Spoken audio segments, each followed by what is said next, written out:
दर्शकों, अखिलेश यादव का सनातन विरोधी चेहरा बार बार एक्सपोज होता आया है और आज फिर सामने आ गया है। लेकिन उनके शब्दों से जो दर्द झलक रहा है, जो वो बता रहा है कि उनके दर्द का दायरा इसलिए भी बड़ा है क्योंकि सीएम योगी 24 जनवरी को मिल्कीपुर चुनाव का शंखनाद करने जा रहे हैं। योगी का महाकुंभ में सनातनी फैसले लेना अखिलेश की गले की फांस बन गया है, क्योंकि अगर योगी ऐसे ही फैसले लेते रहेंगे तो सनातनी एकजुट होते चले जाएंगे और मिल्कीपुर जीतना अखिलेश के लिए बहुत ज्यादा मुश्किल हो जाएगा। दर्शकों, बार बार तस्वीरें हम दिखा रहे हैं और हम आपको बता रहे हैं कि कैसे कर्म पथ पर बाबा अखिलेश को कैसे दर्द हो रहा है। देखिए सीएम योगी अपने कर्म पथ पर आगे बढ़ रहे हैं और इसी तरह आगे बढ़ते हुए 24 जनवरी को मिल्कीपुर विधानसभा क्षेत्र में जनसभा करेंगे। कई मंत्रियों और 40 विधायकों को चुनाव में जिम्मेदारी दी गई है। जल शक्ति मंत्री स्वतंत्र देव सिंह, जिलाध्यक्ष संजीव सिंह और ग्राम प्रधान अभिषेक सिंह ने जनसभा स्थल का निरीक्षण किया। जनसभा का संयोजक पूर्व विधायक गोरखनाथ बाबा को बनाया गया है।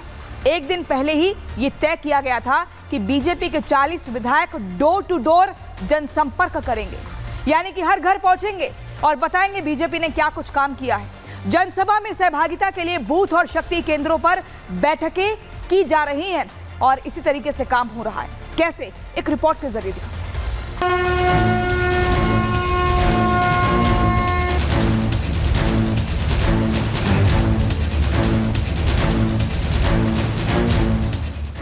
महाकुंभ में सीएम योगी की डुबकी अखिलेश को चुभ रही है। प्रयाग में संगम तट पर हुई कैबिनेट बैठक को अखिलेश यादव सियासी बता रहे हैं, लेकिन अखिलेश को ये दर्द इसलिए उठा है क्योंकि काम सनातन के लिए हुआ है, जिससे हिंदू एकजुट होगा और इसका सीधा असर मिल्कीपुर में होने वाले उपचुनाव पर पड़ेगा।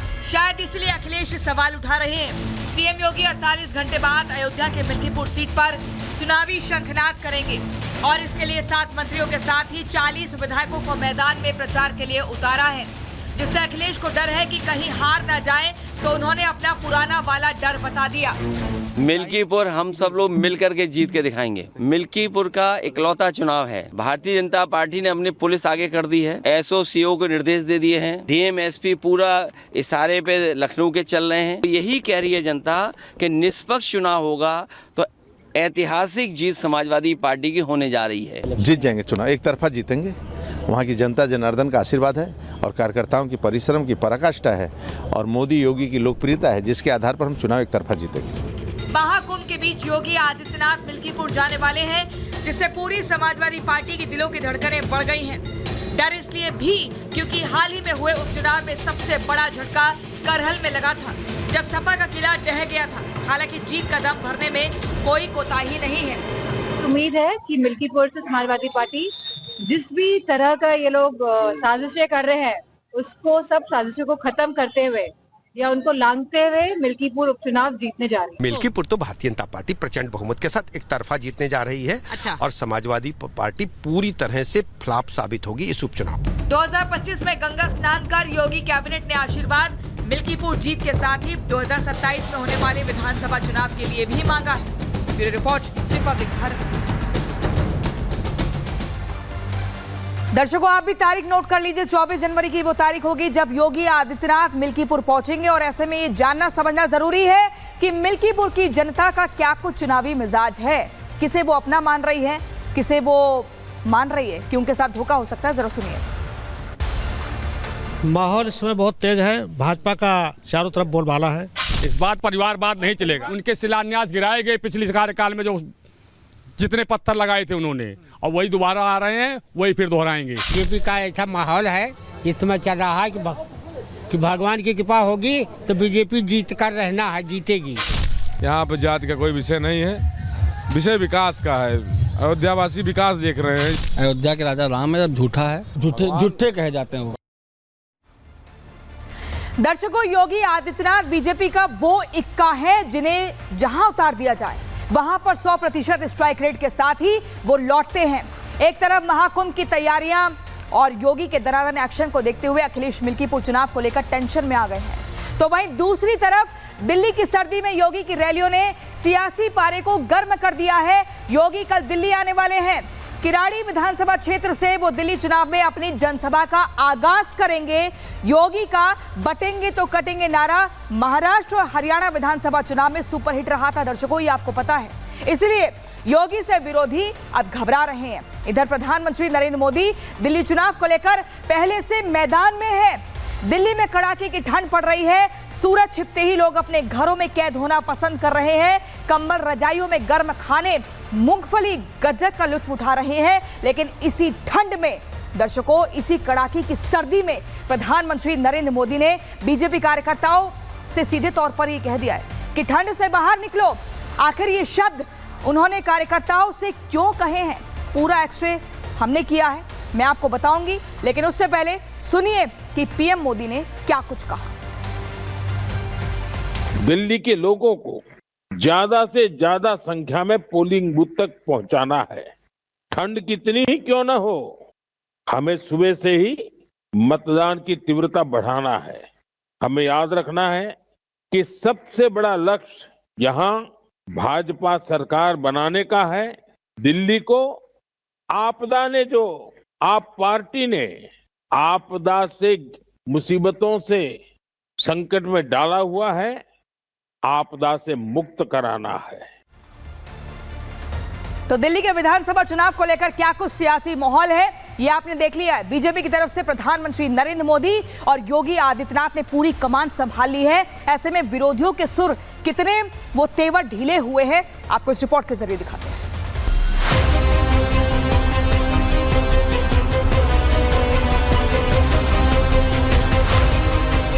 प्रधानमंत्री नरेंद्र मोदी ने दिल्ली वालों को मैसेज दे दिया है, तो दूसरी तरफ सीएम योगी आदित्यनाथ है जो कुछ घंटों बाद दिल्ली में चुनावी शंखनाद करेंगे।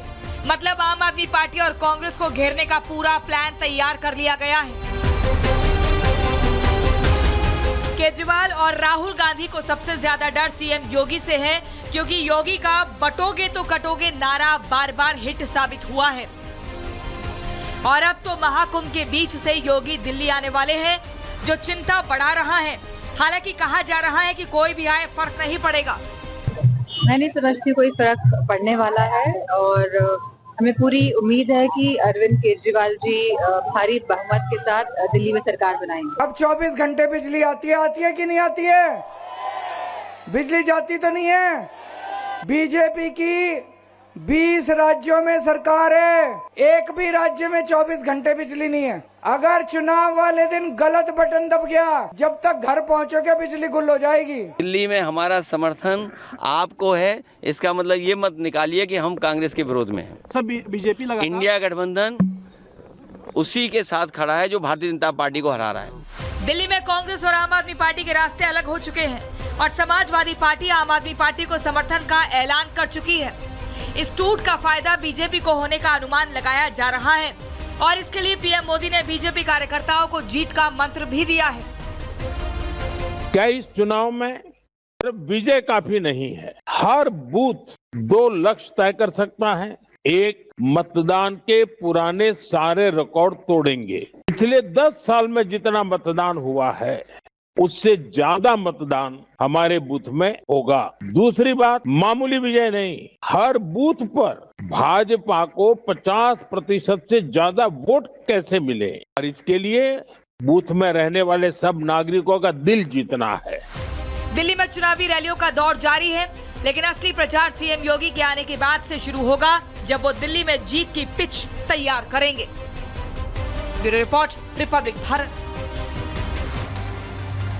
और दर्शकों, अब मैं एक्सरे करूंगी अगली उस खबर का जिसने फिर से सभी सनातनियों के भीतर एक उत्सुकता बढ़ा दी है जानने के लिए कि आखिर कैसे कब क्या हुआ। क्योंकि मैं बात कर रही हूं संभल में मिले उस यज्ञ कूप की, जिसको मिटाने की कोशिश की गई थी, जिसको छिपाने का प्रयास किया गया था, लेकिन अब वो सामने है। क्योंकि जितनी खुदाई हो रही है उतने सनातनियों से जुड़े साक्ष्य निकलकर सामने आ रहे हैं दर्शकों, और सच्चाई छिपती नहीं है। ऐसी सबूत बार बार दिखते हैं और ये बताते हैं कि क्या कुछ हाल संभल में हुआ था। दरअसल संभल में दर्शकों सर्जरी के बीच एक और सनातनी सबूत सामने आया है, वो भी संभल की शाही जामा मस्जिद से महज 50 मीटर की दूरी पर। बताया जा रहा है कि इसे भी दूसरे कूपों की तरह छिपाने के लिए रेत मिट्टी डालकर बंद कर दिया गया था, लेकिन अब जब संभल में सर्जरी शुरू हुई है तो लोगों ने इसकी जानकारी संभल प्रशासन को दी और इसी के बाद खुदाई के दौरान ये कूप मिला है। दर्शकों, आप सही सुन रहे हैं, सर्जरी जारी है। संभल में अब तक 42 तीर्थ स्थल मिल चुके हैं। बिल्कुल सही गिन रहे हैं आप उंगलियों पर गिन लीजिए, अभी संख्या और आगे बढ़ेगी। 19 कूपों का दावा नक्शे में किया गया था, जिसमें से 18 कूप दर्शकों अब तक मिल चुके हैं, जबकि 2 बावड़ियां मिल चुकी हैं। बिल्कुल ठीक सुन रहे हैं, 2 बावड़ी मिल चुकी है, लेकिन अभी बहुत कुछ निकलकर सामने आना बाकी है। कैसे, इस रिपोर्ट को देखिए।